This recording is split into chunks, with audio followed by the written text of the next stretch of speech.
Hello বন্ধুরা, কেমন আছো সবাই? আমি আরতি দেবী, বয়স ৪৫। স্বামী মারা গেছেন ০৫ বছর। স্বামী মারা যাবার পর আমার একমাত্র ছেলে সুজয়কে নিয়ে আমার বসবাস। সুজয়কে বিয়ে দিয়ে ঘরে একজন সুন্দরী বউ এনেছিলাম, কিন্তু বিধাতার লিখন সে বউ অ্যাক্সিডেন্টে মারা গেল ৩ মাস আগে। ছেলে আমার ৬ মাস সংসার করতে পারল না, তার আগেই বউ হারিয়ে পাগল হয়ে গেছে। বউ মারা যাবার পর থেকেই সুজয় কেমন চুপচাপ হয়ে গেছে। অফিস থেকে বাসায় এসে রুমে ঢুকে আর বেরোয় না, শুধু খাবার খেতে বেরোয়, খেয়ে আবার ঢুকে যায়। আমার সাথেও খুব একটা কথা বলে না আজকাল, কিছু কিছু জিজ্ঞেস করলে হু হা বলে শুধু। কয়েকদিন রাতে সুজয়ের ঘরে উকি মেরে দেখেছি কিসের জেন বই হাতে নিয়ে, দেখে আর ল্যাওড়া হাতায়। এক ভোরে ঘুম থেকে তুলে বাবা আমার হাত দুটি শক্ত করে চেপে ধরে বললেন, আজ থেকে আমিই তোর বাবা এবং আমিই তোর মা। বাবার কথার অর্থ না বুঝলেও সেদিন আমি ভীষণ খুশি হয়েছিলাম। এ যেন দীর্ঘদিন খাঁচায় বন্দী থাকার পর মুক্ত হওয়ার আনন্দ। মায়ের ছায়া কোনোদিনও আমার উপরে ছিল না। তাকে খুব ভয় পেতাম। মাকে কখনো আমি হাসতেও দেখিনি। সারাক্ষণ গম্ভীর হয়ে থাকতেন।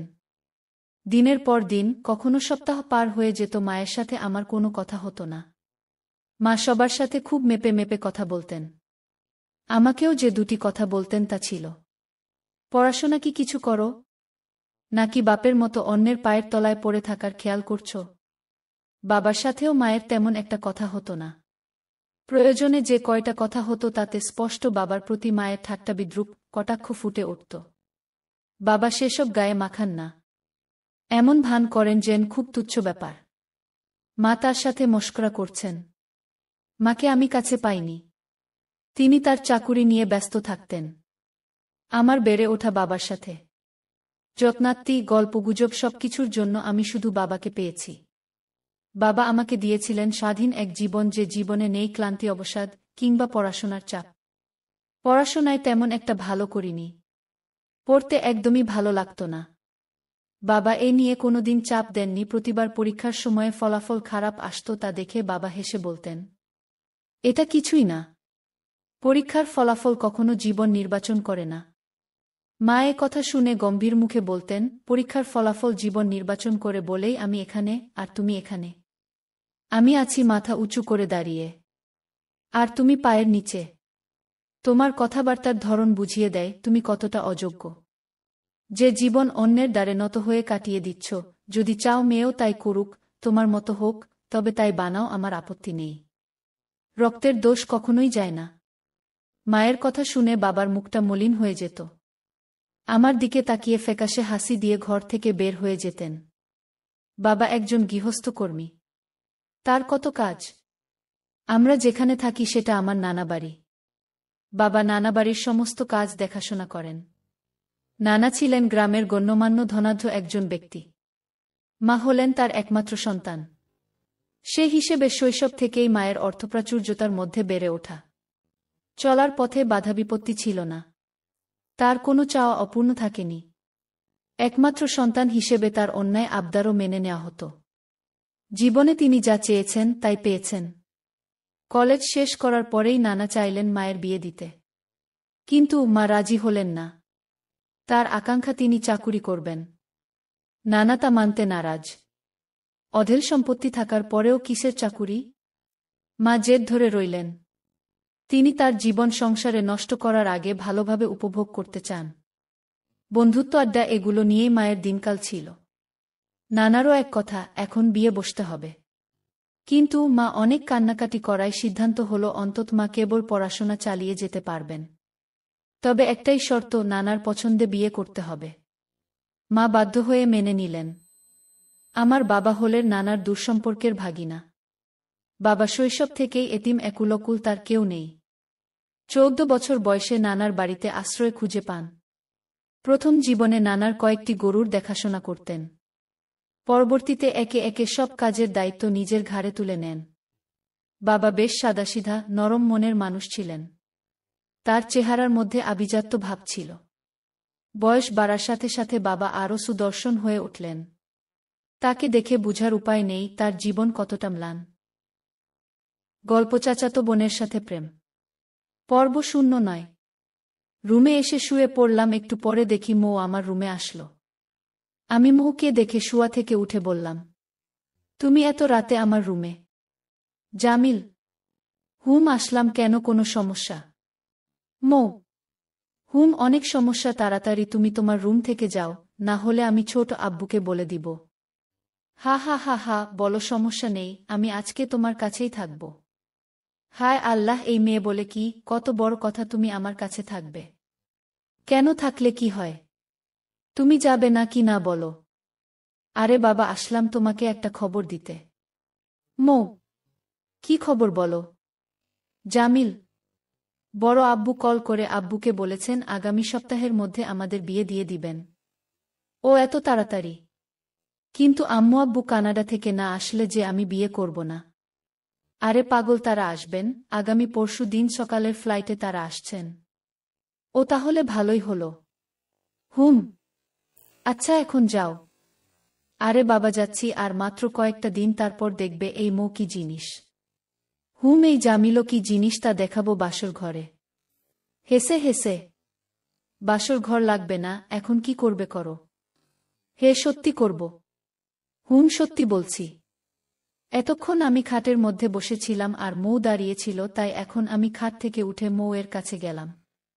আচ্ছা এখানে না, বাইরে আসো। জামিল: বাইরে অনেক ঠান্ডা, এখানেই করো, বেশি কিছু না, একটা কিস মাত্র। মৌ: ও তাই, তাহলে তো বাইরে আসতে হবে। আচ্ছা বাইরে এসো। মৌ সামনে আর আমি মৌয়ের পিছনে দিয়ে রুম থেকে বাইরে বের হচ্ছি। যখন মৌ রুমের বাইরে গেল তখন আমি ভিতরে থেকে ঠাস করে দরজাটা লাগিয়ে দিলাম।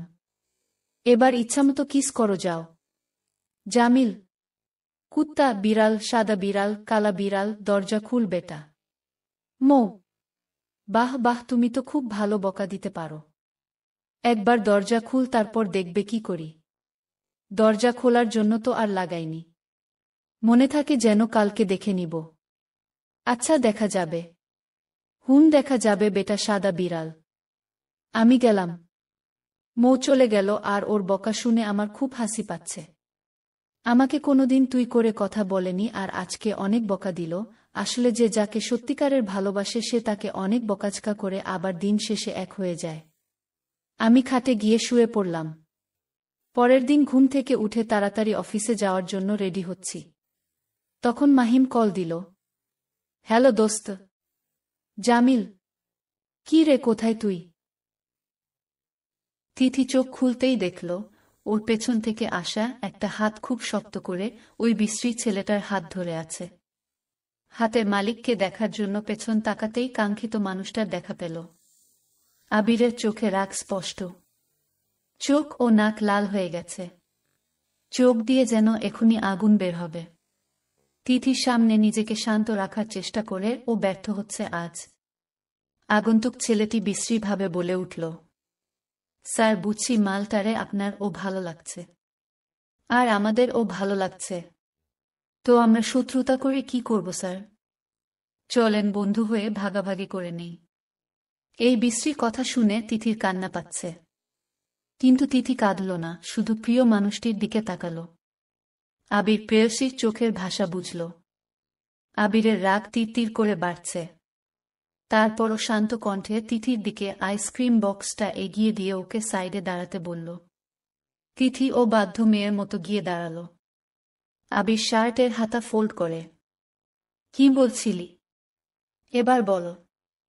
নাকের উপর একটা ঘুষি দিয়ে, ও মাল তাই না? তাহলে তোর বাসায় যে তোর মা ও বোন আছে তারাও তো মাল।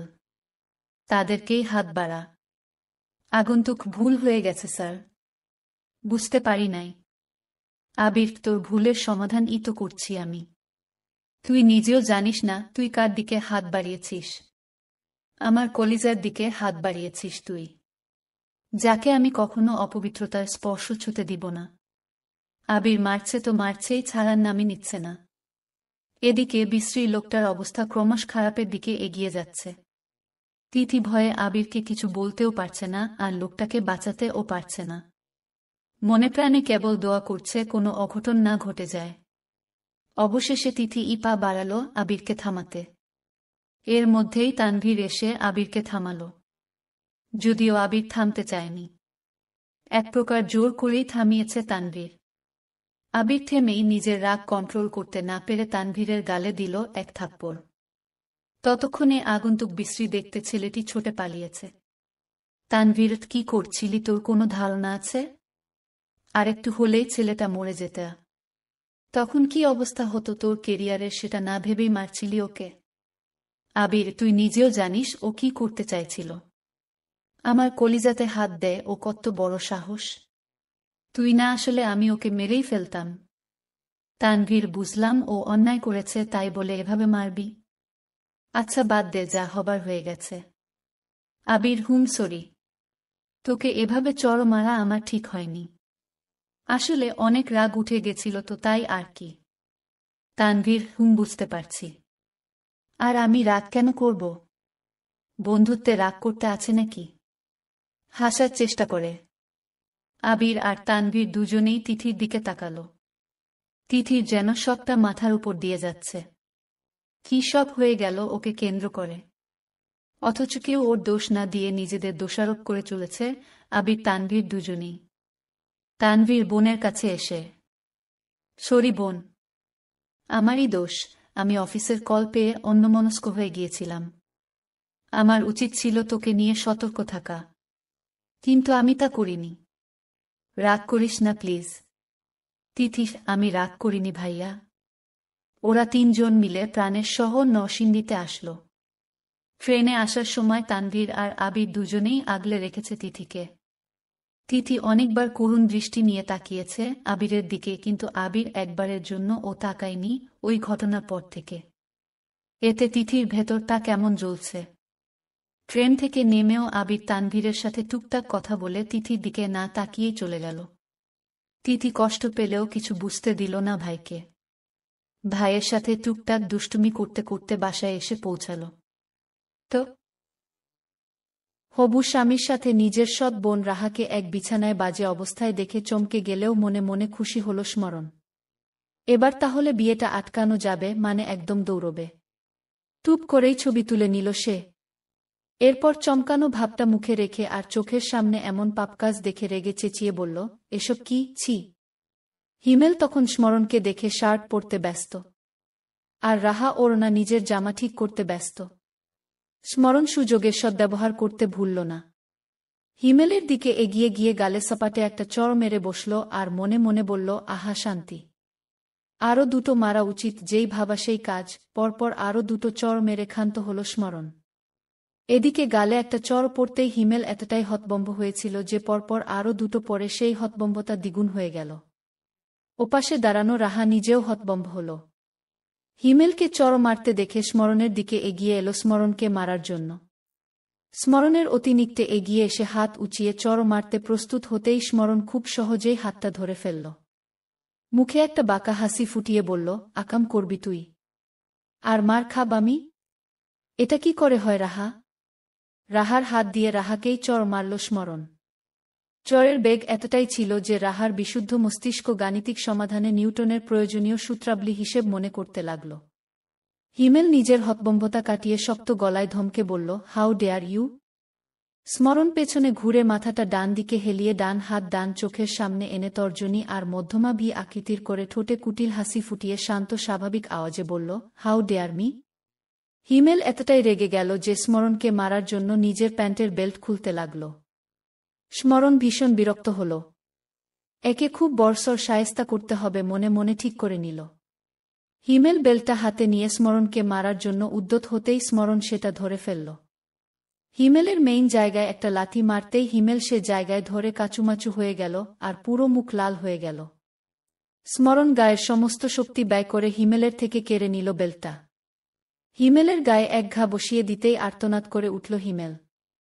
পেছন থেকে রাহা স্মরণকে আটকানোর জন্য এগিয়ে এলো। স্মরণ সরে গিয়ে রাহাকে ধাক্কা মেরে ফেলে দিল হিমেলের কাছে। রাহার গায়েও এক ঘা বসিয়ে দিল স্মরণ। আর ভাবতে লাগল এই মেয়ে আর তার মা মিলে তাকে ছোটবেলা থেকে ঠিক কিভাবে হেনস্থা করেছে। আর স্মরণের বিয়ে ঠিক হয়ে যাওয়ার পরও কিভাবে স্মরণের হবু স্বামীর সাথে এমন অনৈতিক সম্পর্কে লিপ্ত হয়েছে। অবশ্য স্মরণের নিজেরও এই বিয়েতে কোনো মত ছিল না, তবে বাবার কঠিন অসুস্থতার কথা চিন্তা করেই রাজি হয়েছিল। তবে বেশ কিছুদিন যাবৎ রাহাকে নোটিশ করছিল স্মরণ। হিমেল যেদিন স্মরণের সাথে দেখার করার সিদ্ধান্ত নিল সে সময় রাহাও কেন জেন স্মরণের সাথে যাওয়ার বায়না ধরে। আর ঠিক সেদিনই স্মরণ টের পায় এদের দুজনের মাঝে গভীর সম্পর্ক চলছে।